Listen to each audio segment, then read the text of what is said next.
Welcome to the Ginger Electrician podcast, the favourite show for homeowners, business owners or landlords to stay safe, up to date and fault-free.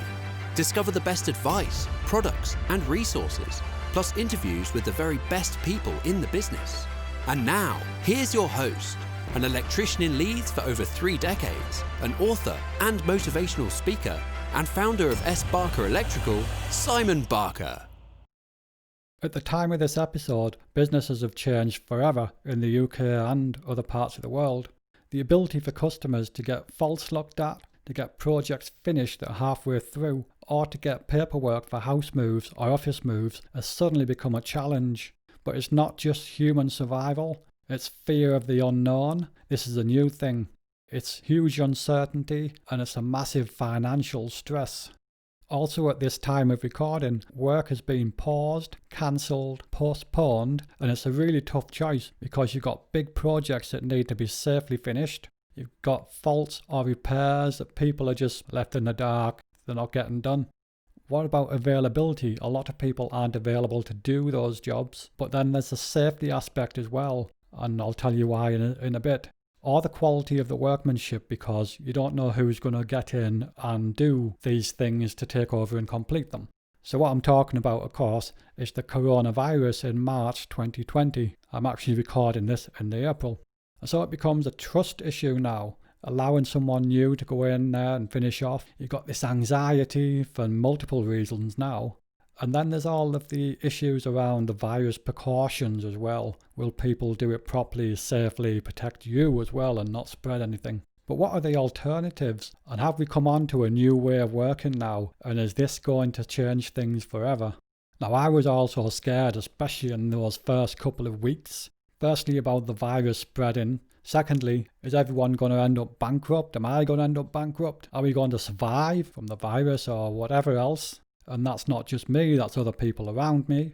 How is it going to pan out? How is it going to be with financial support? Because at the time of doing this, it seemed to be very limited and very confusing too. But this also gets you thinking during that moment of panic, because is there a way you can adapt? What can you do about it? I'm someone who rises to challenges. I'm not someone who runs away and ignores it, because this one isn't going away, and not dealing with it will have disastrous consequences. Now, I actually tried something a few months earlier than when all of this happened. I had a light bulb moment back a few months ago, and it was something that I thought, you know what, I'm going to put this on hold. I'm going to come back to it because I think this is a really good idea. It's not something that's top secret, but I thought that it would work for an electrical business and other trades. But first of all, let me tell you something else as well about the whole cleanliness and this sort of thing. So 10 years ago, that's about the time that I was working in the semiconductor industry. And in semiconductors, they have clean rooms, which are the cleanest places on earth. They're even cleaner than food, manufacturing and medical. And there was a lot of head-to-toe protective clothing in there. And putting that on involved a procedure. You had to put it on in a certain order to go in and remove it in a certain order when you came back out again.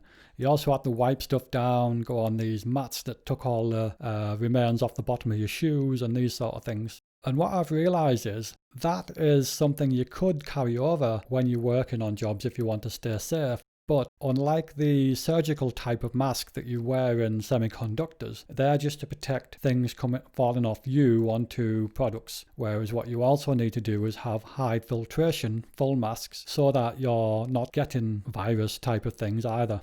So that light bulb moment I mentioned earlier, it was what I now call a virtual electrician plan. And this means that you would do video calls, and you could do the video calls for quotes, and you can also do them to do some simple diagnostics. So if someone's got a fault, the light's gone off, you might be able to help them get that back on. The other part of the plan is that you would only attend when it's safe to do so. So if you've got an empty house like a rewire and the person hadn't moved into it yet, you could get the keys, for example. Or if you're able to separate people into another room and you're never going to come into contact, then that's great too. What you would do is communicate ahead of time to make sure everyone knows what's happening. You'd have that full protection that I mentioned, and also keep confirming your own health and their health daily. Then there's a matter at the end of wiping everything down properly. And by doing that, when I actually tried it, it resulted in accurate quotes because I was able to see everything. I was able to use email to mention some safety details. I even come up with some what happens next type of videos so that people can see how to get ready for this type of work. And the health thing, people are measuring temperature, which is 50% effective apparently. But I also had an idea. I use a Fitbit type of, well, it's a Garmin in my case, but a resting heart rate is something I look at on a daily basis. And historically, if I've ever had a cold, when I wake up in the morning, my resting heart rate goes up by about 10 or something like that. And I'm actually able to predict getting a cold or something like that coming on. So I thought, maybe I should just keep an eye on that as well. And that might be a good tip for anyone listening that is wanting to keep a check on themselves daily. But video itself started something new here. And so I'm going to keep on doing that as an additional service. Even when we're back doing face-to-face, I think it's nice to have that extra service in for those that want it. And it's not just electricians. If you look at shopping, how you do self-checkouts now. You look at fast food, how you use an app to get it delivered to your home. You look at taxis where you use an app as well. More people are using this, and people have now overcome that fear because during this time they didn't have the choice. They had to get on and use it. Now, of course, there's some people that still don't, and they're being helped to get what they need. But I think the onboarding has now risen, and more people are using this type of thing. I've put an example over on the website on the show notes for this podcast, and that's over at sbarker.co.uk/podcast. I've also put some recommended apps on there because whether you've got iPhone or Android, there's some really good apps for keeping in touch with people on video, and it's nice to just have a go at them, see if you can get used to them. I've also updated my website because it's now really easy to get a quote video appointment or a fault type of diagnostics video call from the website on the booking tool.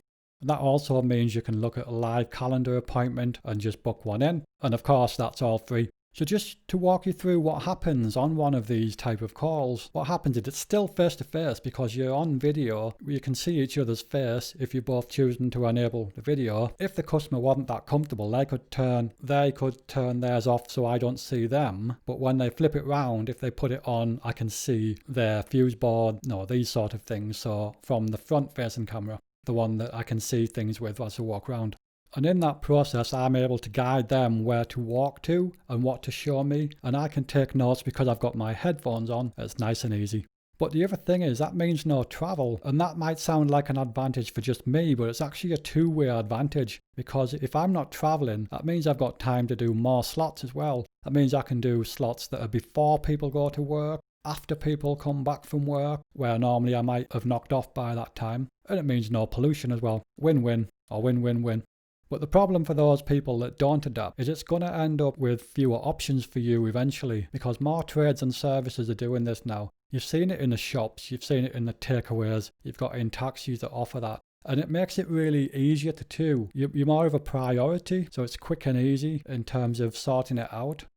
Look at McDonald's, for example. You've got the table service, and that's an incentive for you to use their touchscreen booking rather than go and queue at the counter, which has less and less staff on it now anyway. So those that don't adopt will be left behind in some way because it's just inevitable. It's not going to stop progressing. And it's actually quite an easy learning curve because as you see on the example video on the show notes, it's quite simple now. It's got easier and easier in time. But you're definitely going to have some fears or anxiety about it when you first use it. I was a bit nervous about using it at first as well. I was, our customer's going to enjoy this. Is it going to be difficult to even do a quote over that video? Is the resolution going to be high enough? Is it going to keep losing the signal? All that stuff. It was fear and a bit of anxiety, but it was probably just me. It was just my own worst case scenario that I dreamt up. But actually it worked really well. And I've tried it on people that have Apple phones. I've tried it on Android phones. I suppose if it came to it, you could even pop a webcam on a laptop and turn that around. But it does tend to work better on phones. It's just more portable. All of the apps have been great, although some tend to work better than others. And it definitely works good on Wi-Fi. The face-to-face communication is still there, and I'll tell you why I think that is as well. Because even the jobs that I've quoted, I've done small jobs and rewires, and I've still been converting on quotes. So just like I convert quite well when I go around someone's house face-to-face, I've also converted well using this virtual or video method as well. And so it is here. It's now, it's not the future, and it's here to stay. but it can only get better. It's only going to improve the quality, the features that you get on it, maybe artificial intelligence. That sounds a bit scary sometimes, I don't know. Let's see where it goes. But what about you? Have you used it? Have you been talking to friends on it yet? Have you used it for any jobs or services? What experience have you got of it? What do you think? Have you got any ideas that I haven't mentioned that you think are quite genius or time-saving or something that maybe nobody else is doing? If you pop your thoughts in the Facebook group, we can all have a look and all share that. But here's a suggestion if you're still unsure. Get hold of one of the apps on your phone, whether it's FaceTime or WhatsApp, and just practice with one of your close friends or family members. Just dabble with it, see what you think of it. That'll help you get comfortable with it, and then you can try the different apps and get used to those too. See what features they've got on. If you've been getting on with someone in the Facebook group, ask someone there if they want to have a chat as well. Good bit of networking, good bit of practice. In the next episode, I'm going to have a look at the battle between hybrid and electric vehicles. Which one is going to dominate the future? Because it looks like petrol and diesel are going to be a thing of the past before too long. So how will this happen and why will it happen as well? Join me in episode 2 and you'll find out all about that. I'm Simon Barker.